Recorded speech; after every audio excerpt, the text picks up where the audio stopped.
everybody, so it is time to do my monthly entry in my series on obscure animation, and today we're talking about one from 1987, and we're looking at The Brave Little Toaster. And I thought about this because this film is about appliances, talking appliances, and it seemed like since I'd already done the animated Transformers film for obscure animation, that in the week of the Transformers The Last Knight release, some other kind of talking robot-ish appliance, whatever kind of thing would be sort of fun. Like, this movie is really interesting for a lot of reasons.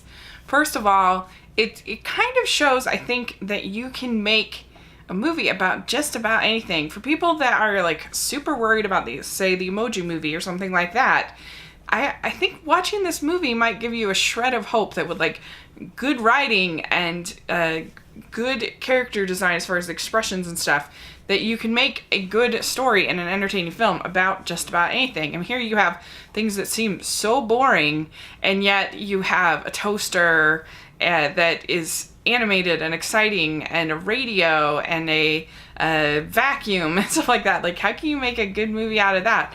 But I think that they have. So this is a pretty experimental film. You can tell that the animators were given quite a bit of leeway in the animation, in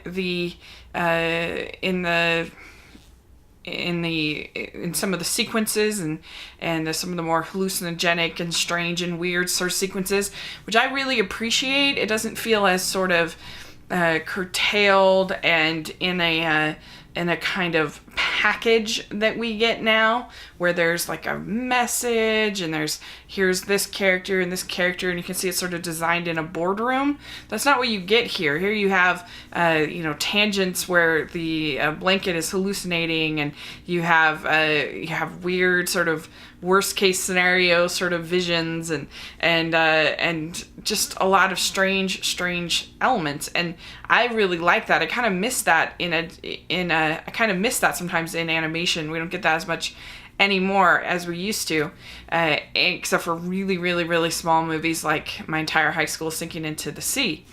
And I think it has sort of an element of that kind of film. It feels sort of indie, but it's coming from Disney. And it's also really an interesting film when you look at it as a sort of experimental ground for Pixar. You can see elements of particularly Toy Story in this film.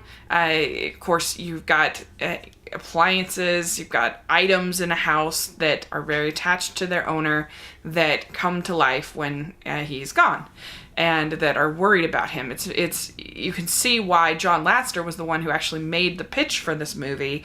He's the one that kind of came up with the sort of core concept. Not completely similar to Toy Story, but even the beats of the comedy so there's sort of a sarcastic character, there's a very sincere character, there's a leader, there's all these different characters that you kind of see coming up in Toy Story. So it's very interesting, sort of an experiment testing the ground for Toy Story. What happens in this movie, you have these appliances: a toaster, a radio, a lamp, a vacuum, a rat or mouse, and then there's also this air conditioner voiced by Phil Hartman, and he is really entertaining and has a pretty traumatic end to him that's very memorable. And you have them being owned by this boy named Rob, who they live in sort of, I think it's like a sort of a summer house, kind of a cottage kind of thing, and they haven't seen him for a long time. They really miss him. They don't know where he's gone, and they decide to, once they find out the house is being put up for sale, well, they find out that and so they're very concerned about this, and so they take this car battery and this office chair, and they all kind of pile on it and they're able to go on this journey to try and find Rob and help him, because they think something's bad's happened to him, because he wouldn't just leave them behind. And so that's sort of the setup. And I don't know, you just get some it's not like, it's basically a road trip kind of movie. It's something we've seen a lot of, you know, this going out trying to find the paradise or the master, or you know, sort of this journey kind of thing. We've seen that a lot of times, but I don't really care. I didn't mind it, and it's all about sort of the fun sequences that we see in between, the camaraderie, the voice acting, everything else that you get that's so enjoyable. And there are some tense moments. There are some scary moments, and particularly in some of these dream sequences. That you see this giant clown at one point, and I really like that. Some of the more darker imagery, I think it really works, and it will be a lot of fun for kids. Maybe not super small kids, but for older kids, I think they will really enjoy it. And I think kids like things that are experimental and weird sometimes, and that make them kind of feel creative and feel like they're being pushed out of their comfort zone. I think they enjoy that. And it's interesting because it's called The Brave Little Toaster, but I actually think that the lead of the group is the Blanket.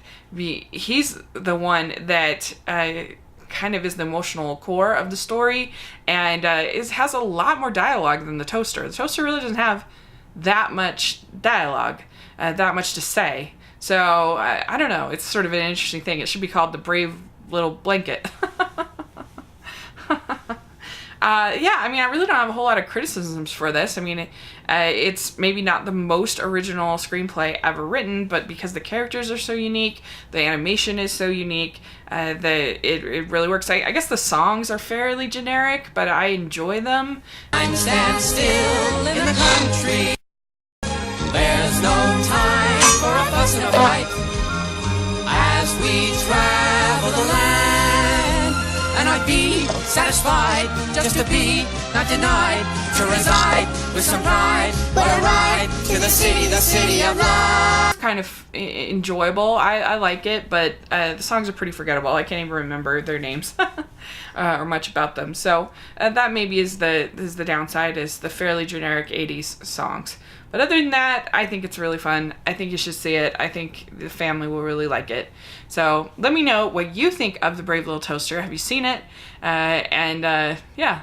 And here's the crazy thing, is that this was like the only, if you can call this a major release, it's not an official Disney canon film, but this was the only major release animated film of 1987. Isn't that crazy? Like, can you imagine? Here we had 3 this month in June alone. Have the whole year just have one, The Brave Little Toaster. It kind of amazes me. So anyway, that is an interesting thing. So let me know what you think about this film, and thanks so much. Please subscribe to my channel, and I'll talk to you later. Bye.